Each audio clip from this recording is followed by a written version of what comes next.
반갑습니다. 경매채널 김도현입니다. 지난 시간에 경매의 물건 분류 방법에 대해서 잠깐 공부를 했습니다.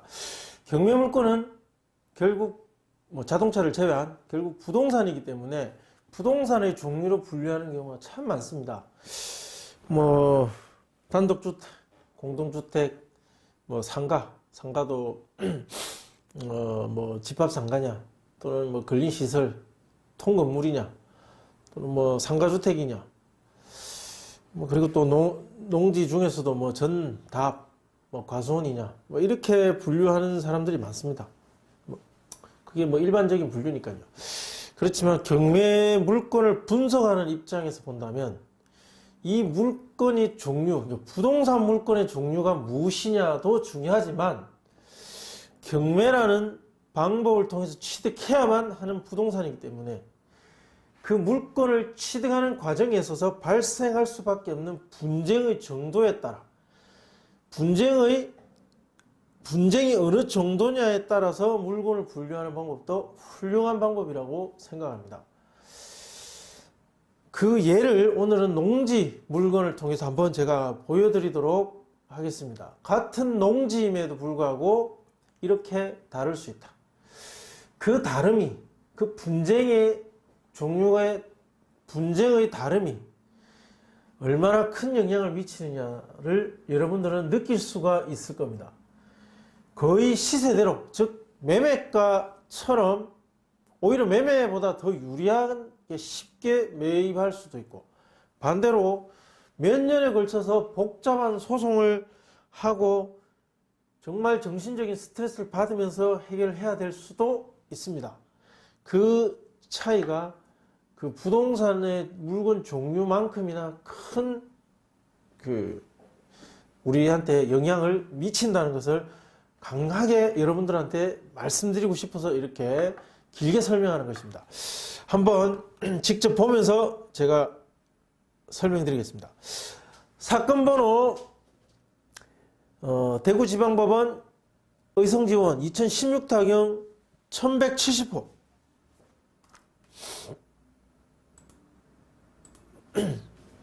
이 사건 한번 보겠습니다.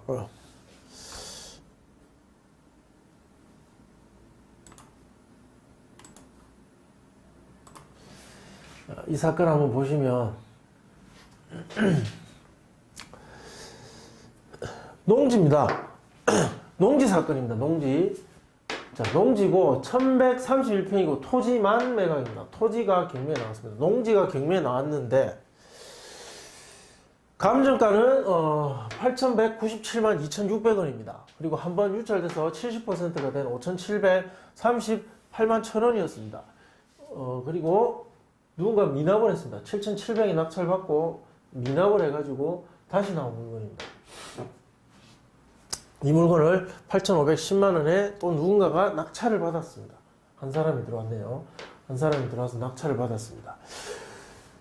어떻게 생긴 물건인지 한번 보여드리겠습니다. 한번 사진을 보셔야 이해를 할 거니까. 자, 이렇게 여기 보이는 이 농지입니다.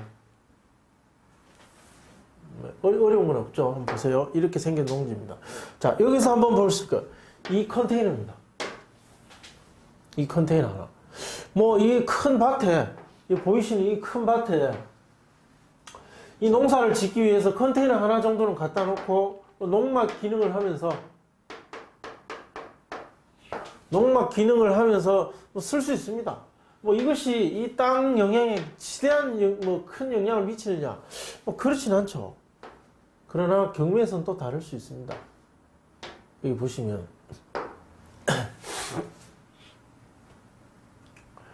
이 토지 모양이 이렇게 생겼다는 걸 이제 보여주는 계량도입니다. 개왕도 보셨고 내려가서 물건 설명을 보다 보면 필지가 여러 개 있습니다. 비안면 상계리 토지가 총 5개 필지가 있고,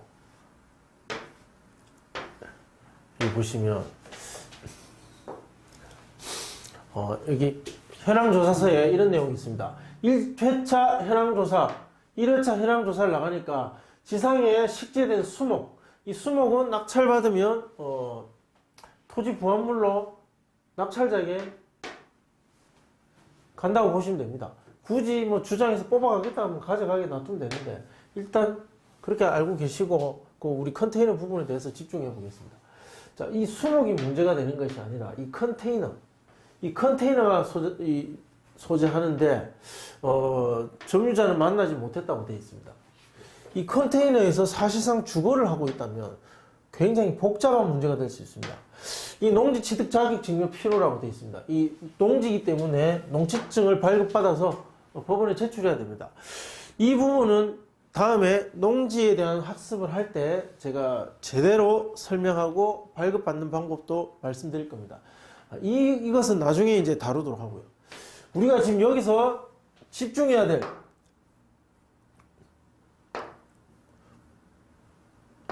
우리가 집중해서 분석해야 될 건 바로 이 컨테이너입니다. 이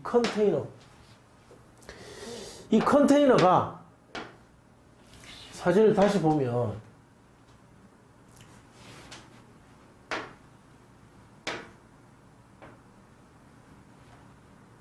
이겁니다. 여기 개를 키우고 여기에 이렇게 갖다 놓고 생활을 하고 있습니다. 이게 어쩌다 한 번씩 와서 지내는 거하고 사실상의 주거를 하는 거하고는 좀 차이가 많습니다. 현장 조사는 당연히 해야죠.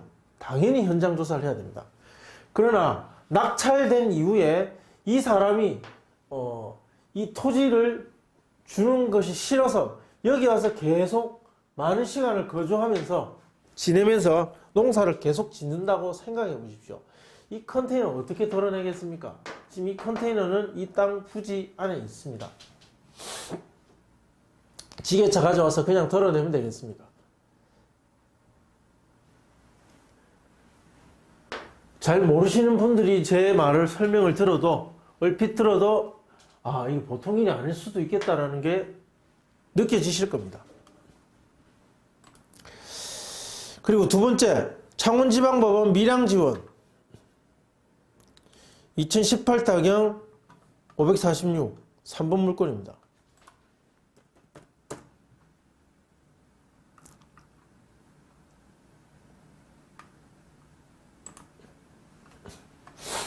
자, 이 물건 한번 보십시오. 농지 물건입니다.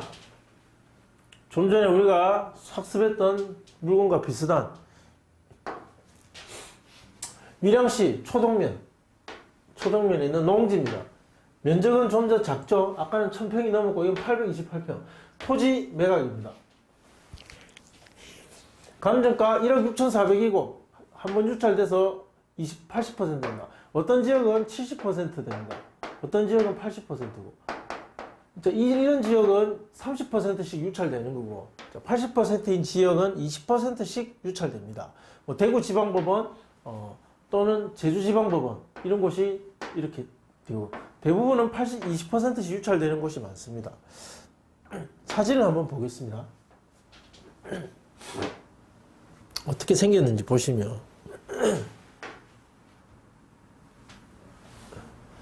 이렇게 생겼습니다.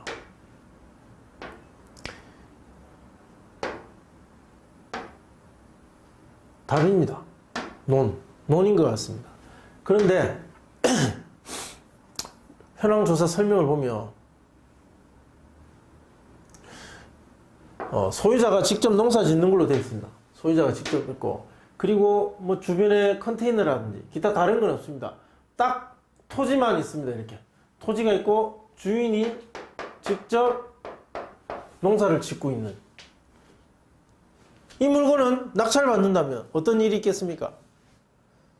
등기부 등본 나와 있는 소유권 이전 등기만 끝나면 사실상의 일은 끝나는 겁니다. 경작물이 있다면 그 경작물의 소유자는 경작자입니다. 그것은 전 소유자가 만약 했다면 수확해 가라. 그리고 그 이유는 내 땅이므로 내가 농사를 짓겠다는 거죠. 만약 이 사람이 허락 없이 농사를 짓는다면 손해배상 청구, 치료 청구 여러 가지 대응을 할 수 있겠죠. 경매의 매수 방법 그 절차와 그 매수 형식 그 연장선상에서 이 물건을 가져오는 데 있어서 문제될 것은 없다. 아무것도 없습니다. 아주 쉽습니다. 오히려 부동산에서 중개로 매매하는 것보다 더 깔끔하고 간단합니다. 중개를 하면 토지 전문 중개사들이 중개사들에게 수수료도 줘야 합니다. 0.9%. 그리고 뭐 부동산 매매를 많이 해보신 분들은 아시겠지만 토지 시장은 조금 지저분한 경우가 많습니다. 네. 뭐 소위 말하는 뭐 그들의 언어지만 대두리, 뭐 순가 중개라고도 하는데 중개사가 물건에 돈을 더 얹어서 그리고 매수자에게 그 부담을 얹어서 수수료를 더 많이 받는 그런 경우도 많습니다.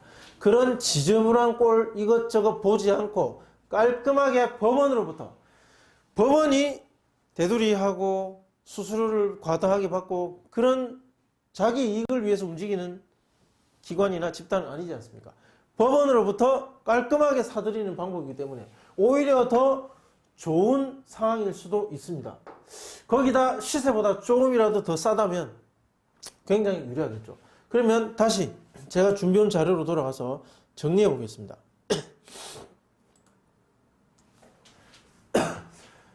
이 두 개의 물건 같은 농지임에도 불구하고 이 의성이 비안면에 있는 의성 지원에 있는 이 물건과 밀양 지원의 이 물건은 차이가 굉장히 큽니다. 이 물건은 낙찰받고 잔금을 내면 모든 것이 끝나는 겁니다. 어떠한 일이 없습니다. 다만 다른데 이 물건 같은 경우는 낙찰받고 잔금 내고 컨테이너를 치워야 됩니다. 누군가 상시거주이든 아니든 실제 와서 사용을 하고 있는 이 컨테이너를 드러내야 됩니다. 그 드러내는 일이 남아있는 것이죠. 같은 농지 사건임에도 불구하고 이것을 경매물건에 투자하는 또는 경매물을 입찰하는 사람 입장에서는 이것을 같은 수준의 물건으로 봐서는 절대 안 된다는 겁니다. 이 물건은 경우에 따라서 인도명령 그 이상의 분쟁이 예상됩니다. 이 물건은. 그리고 이 물건은 인도명령조차도 필요 없는 그냥 낙찰받으면 끝나는 물건입니다. 그러면 낙찰가를 보십시다. 자, 가정을 해서 1번 물건도 2번 물건도 그 지역에서 거래되는 시세가 거래 가능금이 1억이라고 보겠습니다. 1억이라고 생각하겠습니다. 자, 여러분들 인도명령조차도 필요 없는 부동산에서 중개하는 것보다 훨씬 더 간단하고 깔끔하고 깨끗하게 매수할 수 있는 물건은 얼마에 사시겠습니까? 실제로 경기가 좋으면 그냥 거의 1억, 경우에 따라서는 이보다 더 높게 낙찰될 수도 있습니다. 그러나 인도명령 그 이상의 분쟁이 되는 이 물건 시세가 1억이면 얼마에 낙찰받으시겠습니까? 최악의 상황에 소송과 그 소송을 진행하는데 들어가는 비용, 그리고 그 소송하는 중에 그 토지를 마음껏 사용하지 못하는 그 손해, 그것을 금액으로 계산해 보십시오. 얼마가 될 것인가? 사람마다 다를 것입니다. 직접 자기 소송을 하시는 분이 있을 거고, 변호사에게 수임해서 진행하시는 분이 있을 거고, 그리고 소송이 아닌 적극적으로 찾아가서 그 사람이 요구하는 돈을 주면서 그 사람의 요구를 들어주고 부탁을 들어주면서 달래고 설득해서 해결할 수도 있을 겁니다. 또는 마을 이장을 찾아가서 그쪽을 로비해서 해결할 수도 있을 거고, 해결 방법은 경우에 따라서 상대방에 따라서 다양합니다. 어쨌든 그게 무엇이 됐든 간에 인도명령조차 필요 없는 이 물건과 어떠한 방식을 선택하든 결국 손해가 발생할 수밖에 없는 이 물건의 낙찰가는 같을 수가 없습니다. 절대로 없습니다. 낙찰가에만 영향을 주느냐? 사용 시점, 낙찰받고 소유권 이전 등기를 하고 나서 사용 시점에도 영향을 주며, 그리고 그 물건을 대할 때 심리적인 그 스트레스, 갈등, 즉 그냥 사면 바로 살 수 있는 것과 사서 누군지 모르는 사람과 적대적 관계가 돼서 싸워야 되는 그런 물건과 대할 때의 마음 자세가 달라집니다.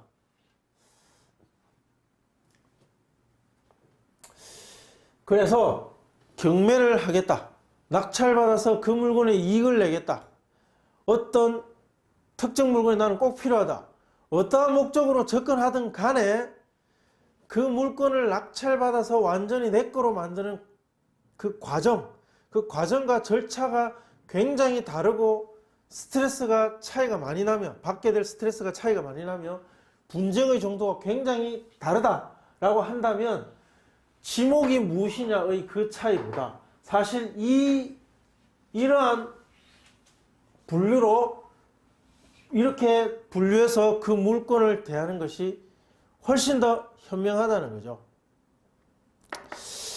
우리가 학습하는 입장에서 저는 경매를 여러분들한테 가르쳐야 되는 입장에서는